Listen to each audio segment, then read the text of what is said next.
Hey, this show is made possible by Key Person of Influence, which is a 40-week accelerator program designed to make you more visible, more valuable, and more connected in your industry. You can grab a free hard copy of their New York Times bestseller, and I got to tell you, it's a good read, over at keypersonofinfluence.com/Timbo. We're also lovingly supported by WebCentral, who are creators of beautifully effective websites and online marketing programs for small businesses. You can grab an exclusive listener deal. There's 3 of them over at webcentral.com.au/Timbo.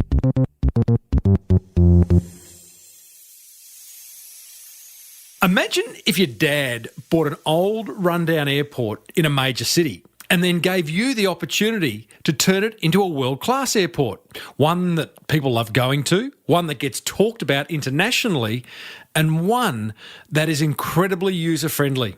Well, that's exactly what happened to today's guest. And boy, oh boy, does he share some marketing gold. Yeah, I said, welcome to a small business marketing show, where successful small business owners share their souls to take your marketing straight to the lead. Now, here's your host, Mr. Timbo Reid. And welcome back to another episode of Australia's #1 marketing show. I'm your host, Timbo Reid. You? Infinitely more importantly, you're a motivated business owner and you are ready to crank out some great marketing to build that beautiful business of yours into the empire it deserves to be. Big show today. We are joined by Stephen Byron, whose family own Canberra Airport. Now, don't think for a minute that you have nothing to learn from a bloke whose family owns a large airport, as my chat with Stephen is basically a masterclass on how to create a user-friendly experience for your customers. Some really great insights Stephen shares very shortly. I also share another low-cost marketing idea for you to implement immediately in our favourite segment, What Have You Got to Lose? I'll give you a hint. Today's idea is all about spying on your prospects. Should that be allowed? You'll find out very shortly.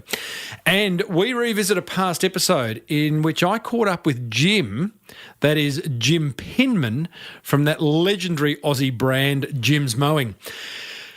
Hey team, as per usual, there is marketing GOLD dripping from the ceiling over here at Small Business Big Marketing's HQ. So let's get stuck right in. Now, coming up, I share another easy-to-implement marketing idea in What Have We Got to Lose? But for now, allow me to introduce you to Stephen Byron, who has been the Managing Director of Canberra Airport since his family bought it back in 1998. Now, back then, as Stephen describes, the airport was a fairly unimpressive place, certainly not doing justice to Australia's capital city. Since then, Stephen has led a transformation of Canberra Airport, spending around a lazy $2 billion, that's with a B, not an M, in airport infrastructure, a new terminal, a retail precinct, and 3 business parks which accommodate more than 10,000 workers. Pretty amazing business, right? Now, you might be thinking, what can I, the small business owner, learn from someone who owns a big airport? Well, I've got to tell you, plenty. What I love about Stephen's story is the lengths he and his team have gone to in identifying what annoys people about airports, then set about solving each and every one of them in the new design. Now, this is quite simply a story about how to create user-friendly products, services, and customer experiences. I think you're going to love it, guys.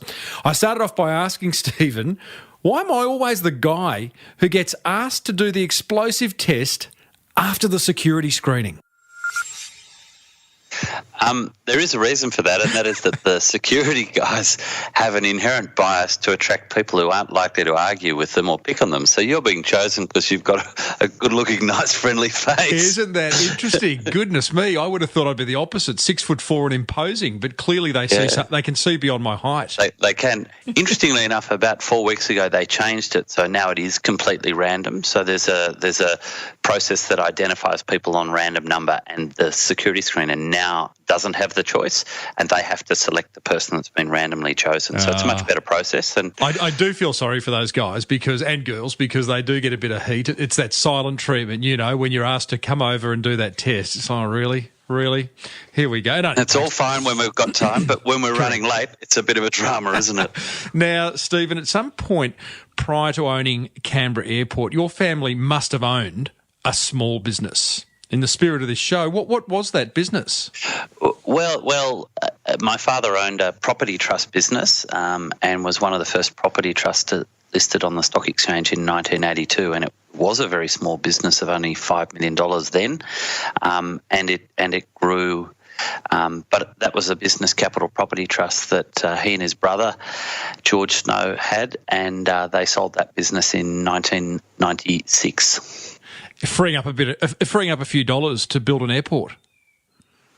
Well, it did, and they had been watching the then Labor government's plan to privatise the Australian airports, and had identified that the Canberra airport would be something special. And it was interesting that it was 1998 when Canberra airport was sold, and the Howard government had come in, and the Costello budget cuts had come through. So Canberra was in a very negative place, on a downward spiral when this asset was sold, and our family decided that we'd take a longer-term view and try and purchase it and turn it into something better. Paint a picture for us, because we've got, obviously, listeners from all over Australia and the world. What was Canberra Airport like prior to you getting hold of it?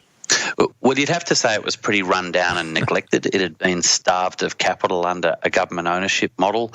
The political seats in Canberra are very safe Labor seats, so we never got the new terminal. In fact, I think Fraser gave our terminal that was going to come in 81 to Launceston in a marginal election campaign.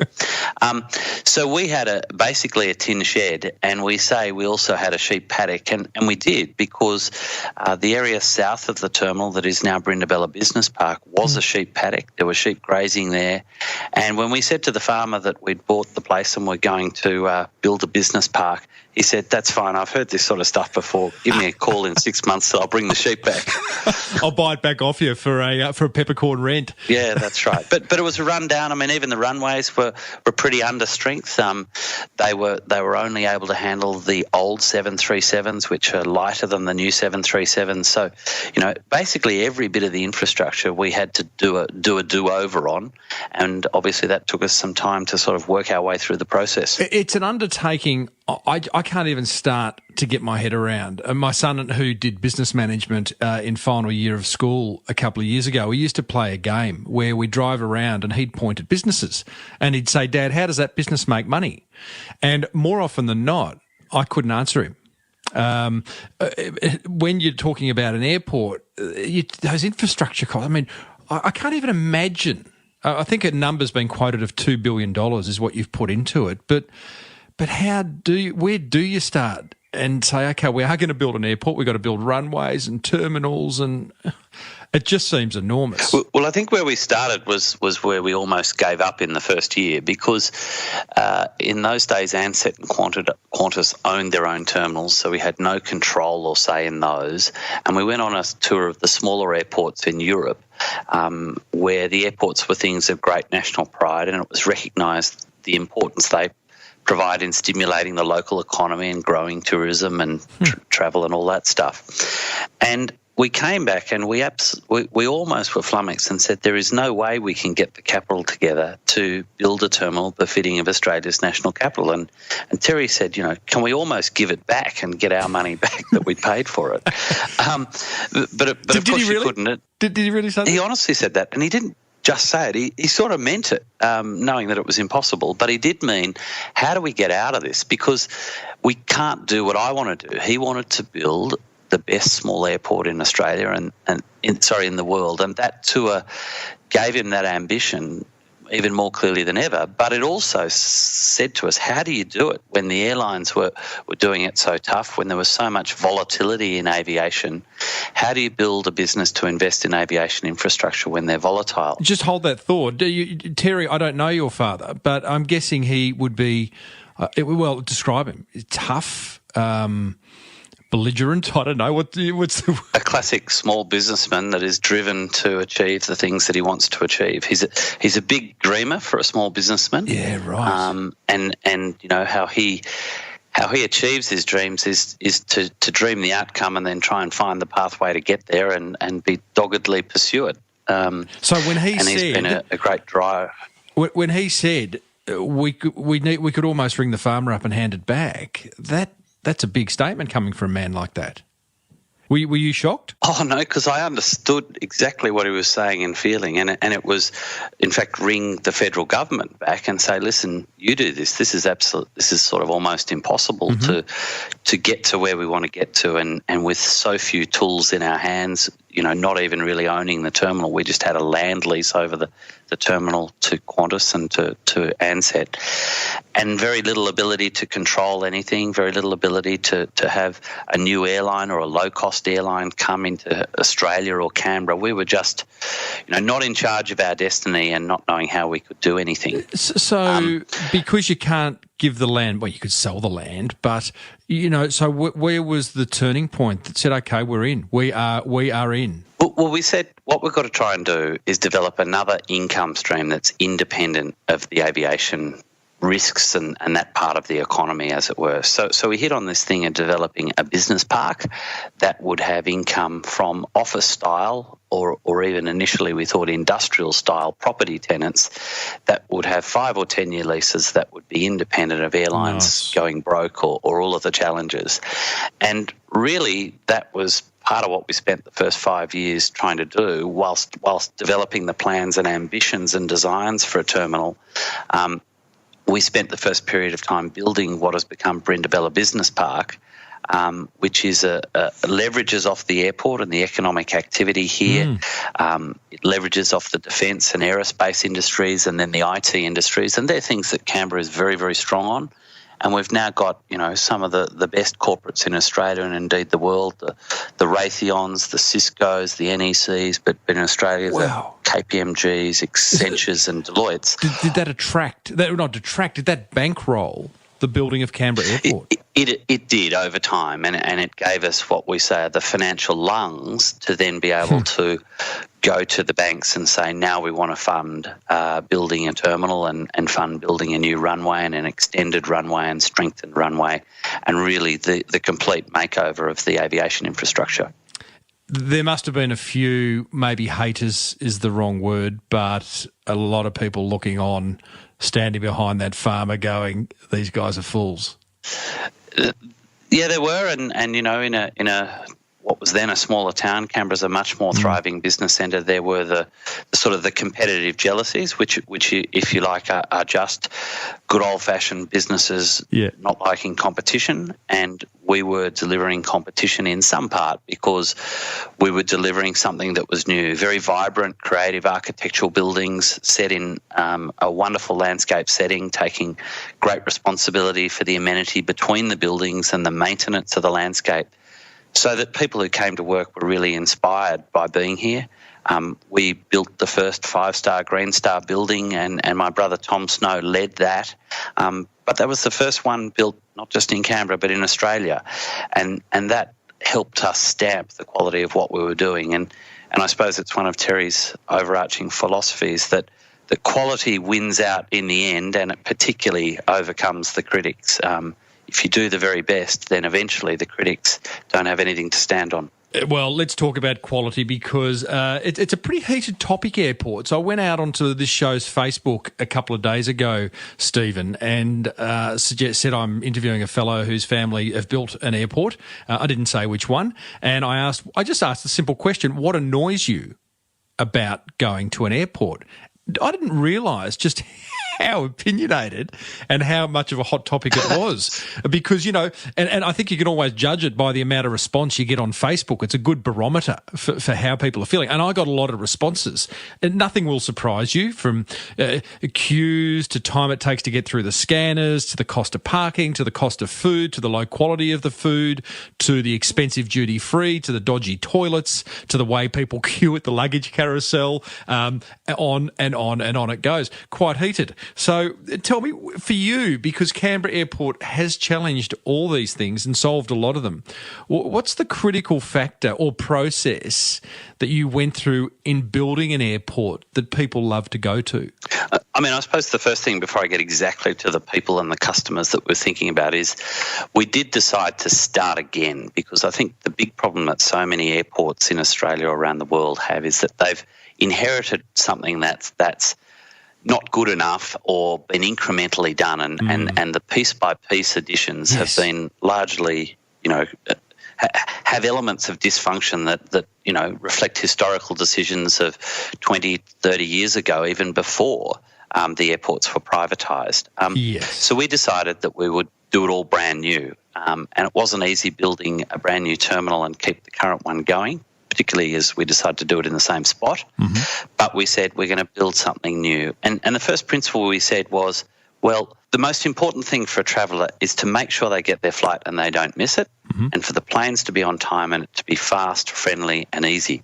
So that really culminated in the design that involved a roadway that comes up to the front of the terminal where you can see the terminal, so there's no lack of clarity when you're driving to the airport. And then there's no pedestrian crossings that slow you down, because, you know, even if you're not running late, sooner or later those pedestrian crossings end up putting you in a running late position and the stress starts. So we got rid of that, and our car parks are on the side, and you can enter the car parks independently of the cars that are being dropped off to drop people off with taxis and the like. You can then come into the terminal, and we had a big central atrium, and we knew that security was going to be the big thing. It was obviously post September 11 from New York. So security was the next key piece to remove the stress and remove the queues. So as well as putting in quite a number of lanes and a nice open area atrium to house it in, we said that our staff, who are security contractors first and foremost, they could also be helpful and friendly. So we dressed them in soft green uniforms rather than military police-style uniforms, and we put on their back, "Here to help." And that's a culture that goes through all of our staff, but also all of the people that are contractors in the terminal, whether it's cleaners or security, that, you know, sometimes people don't need a lot of help. They just have a tiny question and they want a tiny answer. But the culture of having a smile on your face and being open to someone asking a question really infects part of what we offer here. And then you touched on the toilets. I mean, for us, the toilet experience is very, very important. It's not only got to be clean, it's got to be smart.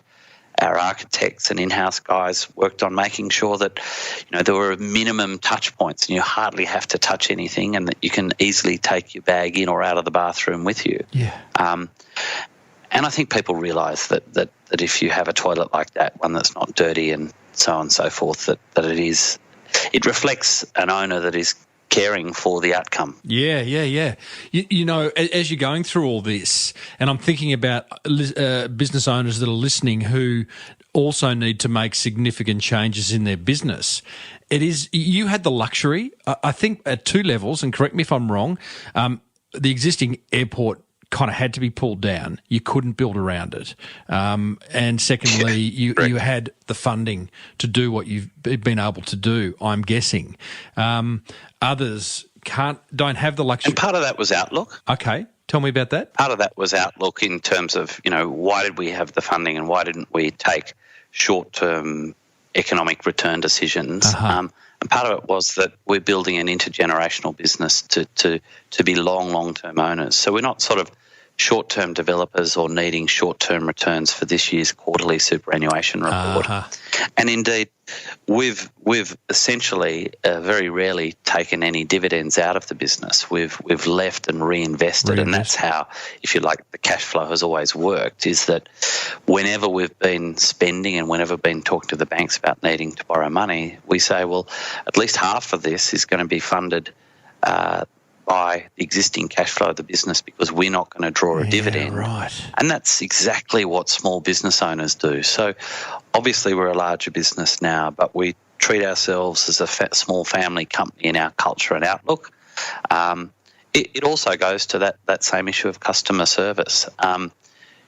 We live and breathe in the community, as do our staff, and that means that it's easy for us to think like customers, and it's easy for us to make sure that we care about the little things that matter, and that it's worth spending the money to get those smaller things right. And I think that is that small business mentality. Okay, so there's so much there. Brilliant, brilliant. By the way, listeners, I'm speaking to Stephen Byron, who is the Managing Director of Canberra Airport and whose family also happen to build and own it. So the big lesson there is, like, there's too much short-term thinking. We need to take a longer approach, and that way our mindset changes as to what we can and can't do. Certainly. The second thing is, how do you are a big business now? I don't know what's the terminology. You have a market capitalisation, or put size around it, because my question is, how do you remain small business minded? I don't get that. Well, we have 100 staff, and we've grown to that level from what was essentially probably 25 staff when we started 18 years ago. But each member of our staff, no matter whether they're long-term senior managers or brand new staff who've just joined our business, understand our culture and values that essentially revolve around treating the place as their own, and the money in the business and the customer service in their business as being their own. How does that physically play out beyond lip service? Because I love the fact that you've got here to help on their back of their uniforms, but is there a weekly meeting? Are there KPIs? Are there awards? What do you do to make sure that's real and not just lip service? I almost don't know, and as I started asking the question, I don't quite know why does it translate, and why isn't it just words or meetings talking about team chance? I suppose it's the fact that we also empower our staff, and we back them, we don't criticise them, and like all of us, sometimes mistakes are made, but the people that, when we do that, whether it's me or anyone else in the business, you make a mistake, you see it and you take responsibility for it, you fix it, you ask for help. And so we're interested in doing all of that. So it's a culture where there is responsibility without blame, but there is accountability to fix the issues that need to be fixed, and a deep-seated desire to do that and to serve our customers. It's also an aspect. Go on. Well, I was going to say, I wonder too whether, if I can answer my own question for you, you might not see it, but being a family business, there's something special about family businesses. I worked for one for about 10 years, and I've worked for businesses, large corporates that aren't family, and there is a distinct difference, and it's actually hard to put your finger on. There's almost a love and a care that doesn't exist in a non-family business.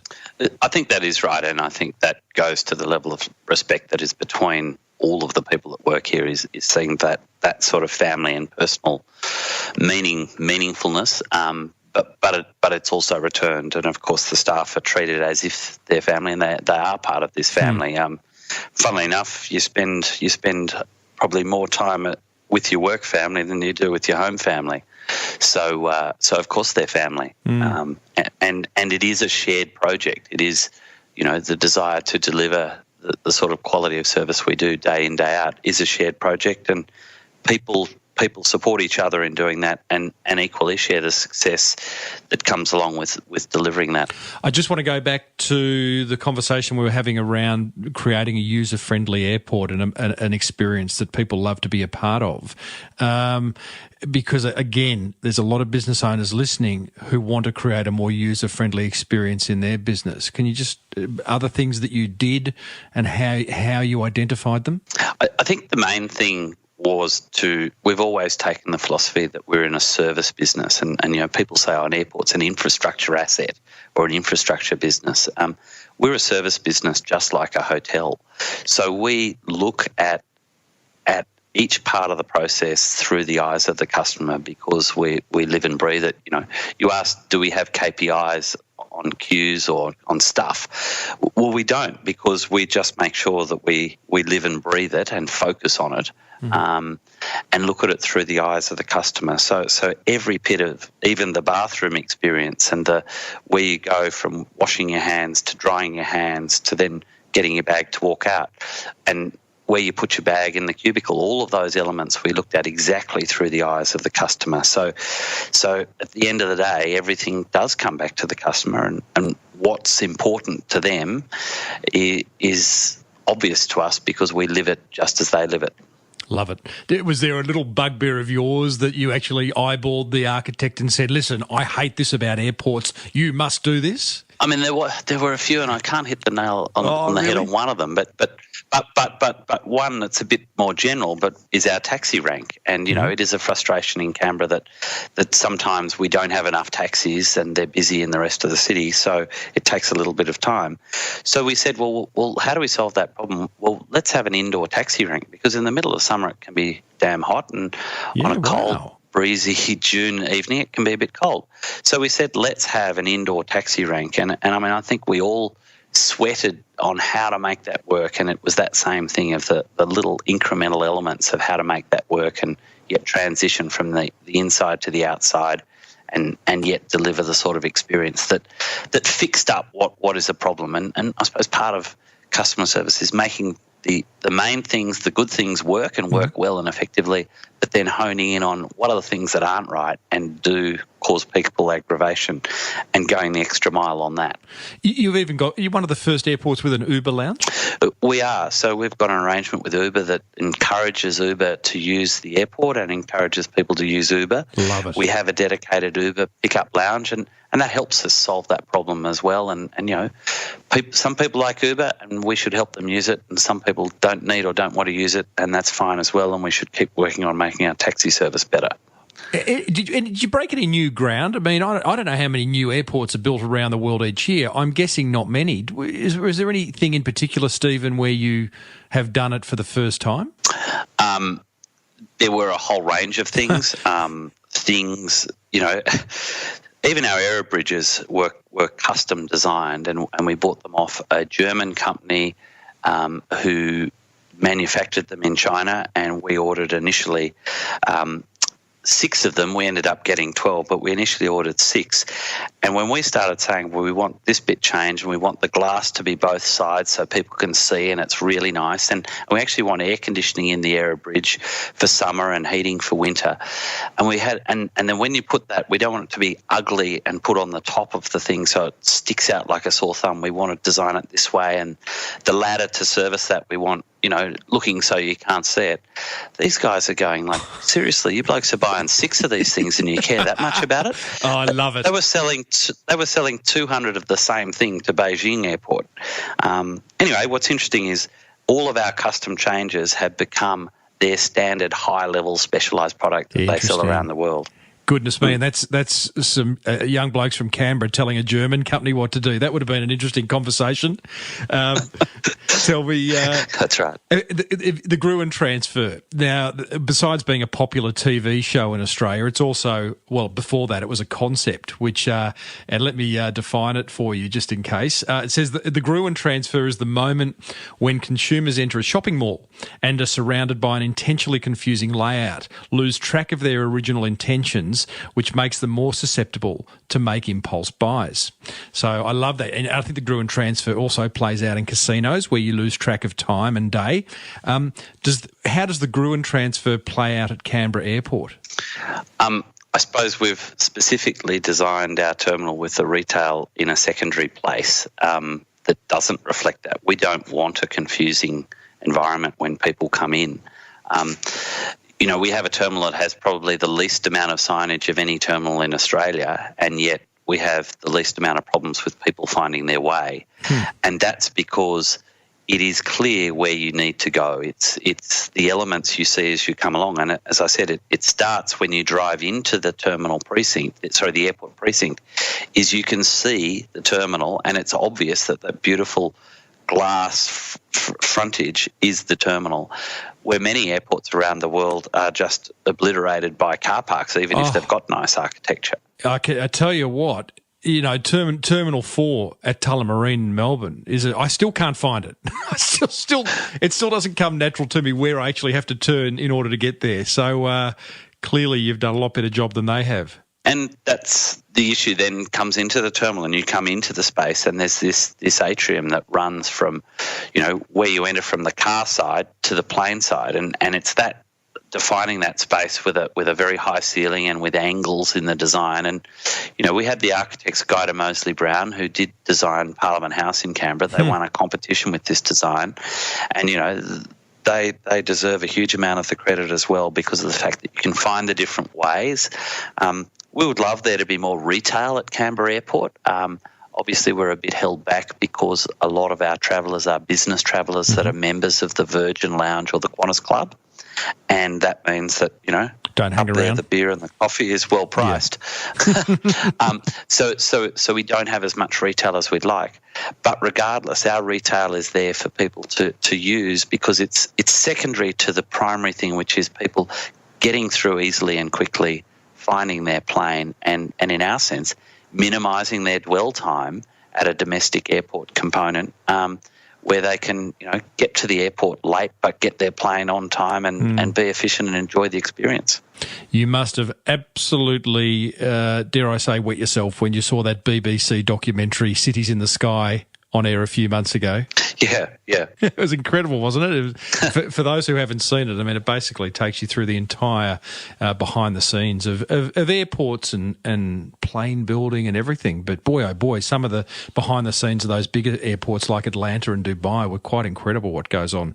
I guess it's a bit like an iceberg. The user only sees a very small component part of it. That's right. And one of the sadder things, I suppose, about the security environment which we have to operate is you can't easily expose the baggage systems and the complexity of the backroom stuff to people. And it is very impressive. But again, I suppose our opportunity was to start from scratch, to not end up with 15 different levels of add-ons, but to make it sensible and to have infrastructure where it's easy for the airlines to grow. I mean, we will see very, very significant growth at Canberra Airport over the next decade because we're not going to be constrained. Well, Canberra Airport, you're almost like the Apple of airports at two levels. One is you've managed to find the intersection between beautiful design and wonderful functionality and technology. And the other thing is, like I always say with Apple, computers, I suppose, generally, but particularly with Apple, what you see on the interface is so beautiful and intuitive, but what's going on behind the scenes is just, it's like a duck paddling underwater. And you've managed to find that wonderful intersection. Just to finish on, Stephen, before we get to our 5 quick questions that are completely unrelated to anything we've been speaking about, marketing an airport. The best marketing is, a great product. But what role does marketing play beyond that?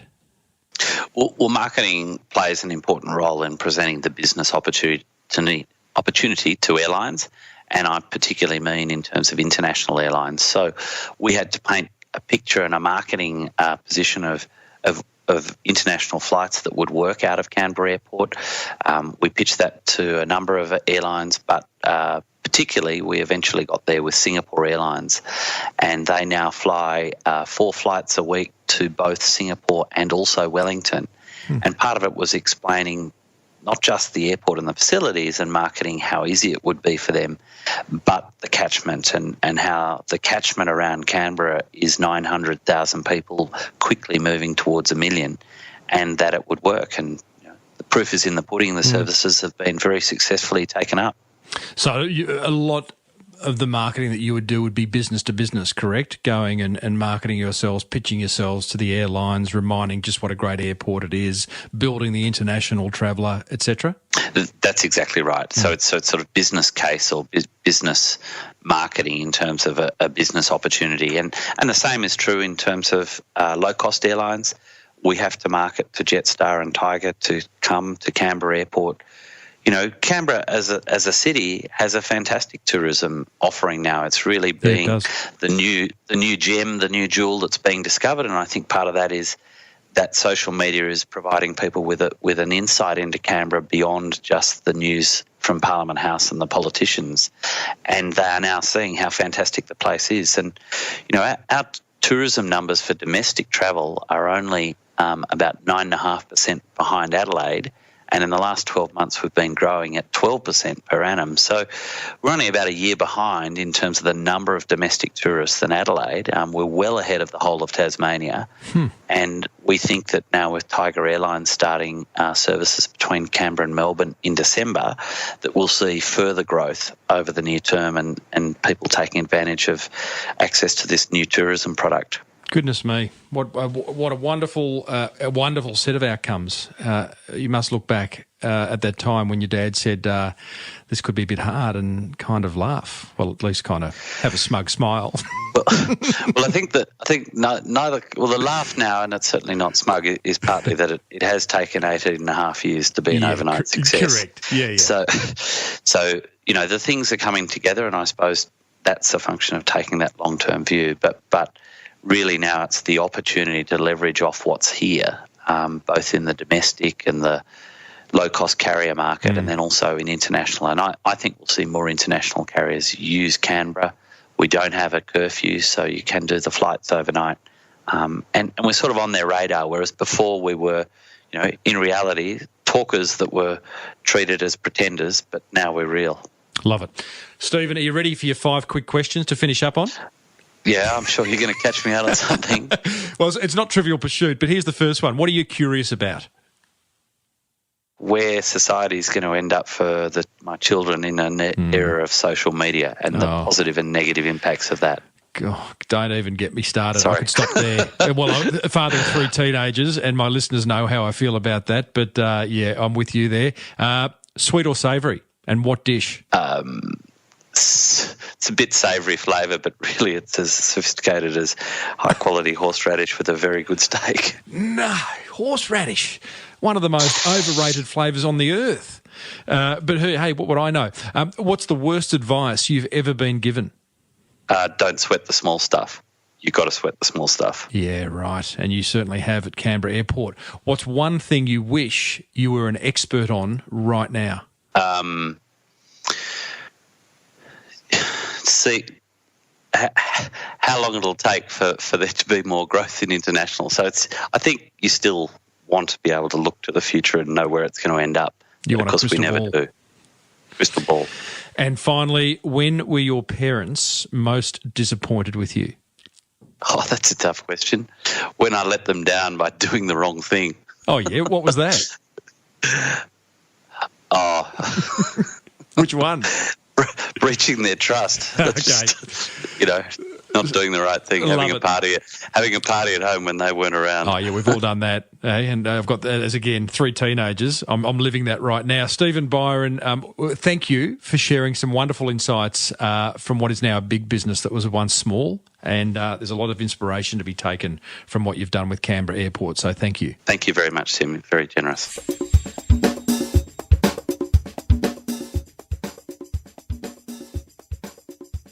Well, there you go, team. Stephen Byron, owner of Canberra Airport. Geez, I was a bit harsh on the old horseradish, wasn't I? Mind you, not a big fan at all.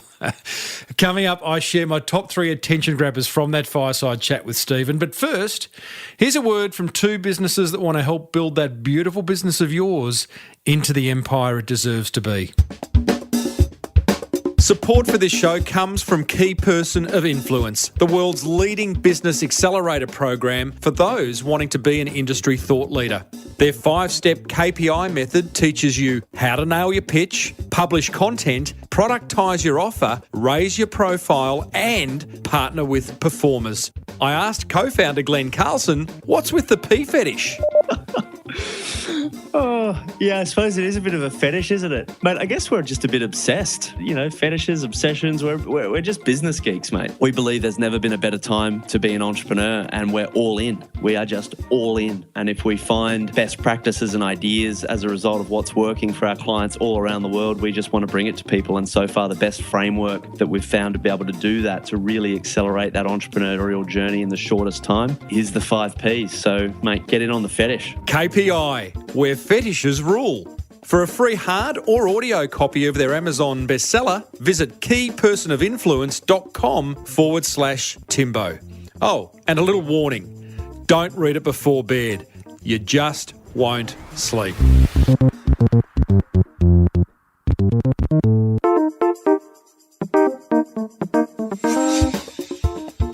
Support for this show comes from WebCentral, who love building small businesses' websites that not only look great, but get you more customers. I asked Verity Ma, their Chief Marketing Officer, to share her top 3 business website must-haves that are simply non-negotiable.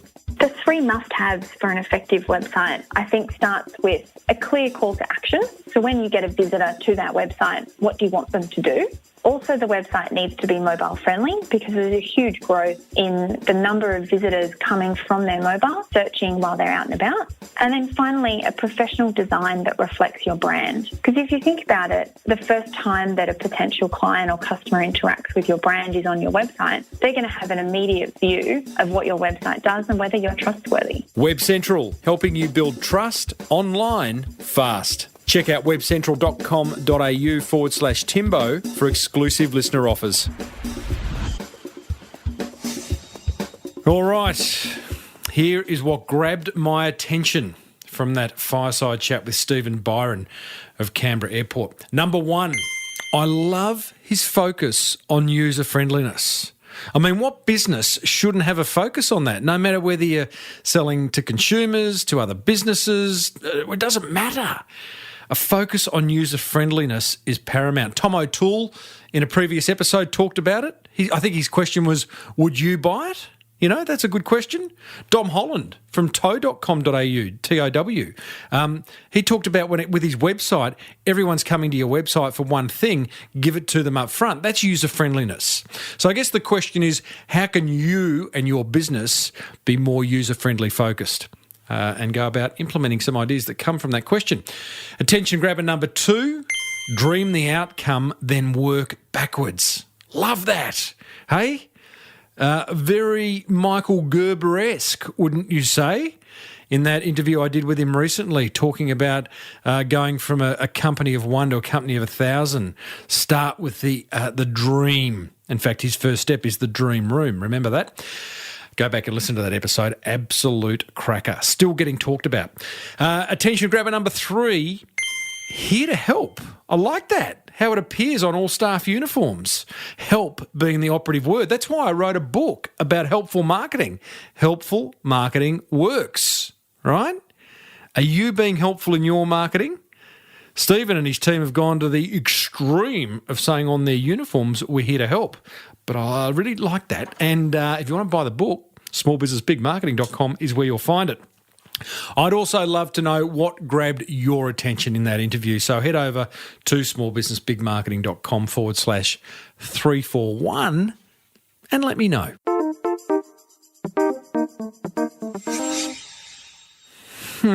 What else have we got, team? Let me see. What's this button do?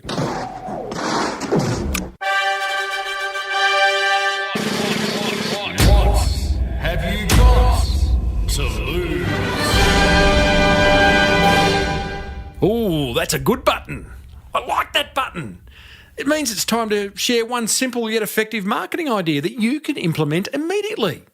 One that won't cost a fortune, if anything, and it might generate you more sales. I like that. Today's idea is to play Big Brother and watch where your website visitors go. You know, you can learn a lot about your prospects and the effectiveness of your website without actually having to talk to your prospects. Now, that's not to say you shouldn't go out and seek feedback from people eye to eye, face to face. You should, absolutely. But there are also other strategies and methods you can use to gain the insight you need to make the right changes for your business, right? One such way is by using monitoring tools to track how people use your website. Doing so gives you the opportunity to gather incredibly helpful, actionable data without having to bother your prospects. And you know what they say, you can't manage what you don't measure. So here's my 3 steps to implementing this tip. Number 1, create an account on crazyegg.com, which is a tool that allows you to track hot zones on your website. A hot zone's like a heat map, you know, that illustrates what people click on and what they ignore. Step 2, once you've got that Crazy Egg account, use it to collect data about your website. Remember, your goal is to determine if there are any changes you can make that can help boost website conversions. This is not complicated, I promise. Go and check out Crazy Egg. It will become very clear. Step 3, interpret the results and make any necessary changes to your website in order to attempt to influence your visitors and boost conversions. Now, here's the pro tip, team. Never stop doing this once you start. It becomes a bit of a rinse and repeat process. So you can make the changes to your website, give it a few weeks, then go back and look at the Crazy Egg data again. You with me? As always, there will be links in the show notes to the resources I mentioned. You can head over to smallbusinessbigmarketing.com/341. Plus, I'll also include over there an example of a website heat map generated by Crazy Egg.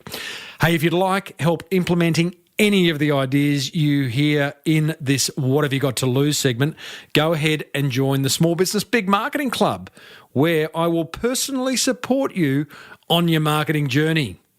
So, what have you got to lose?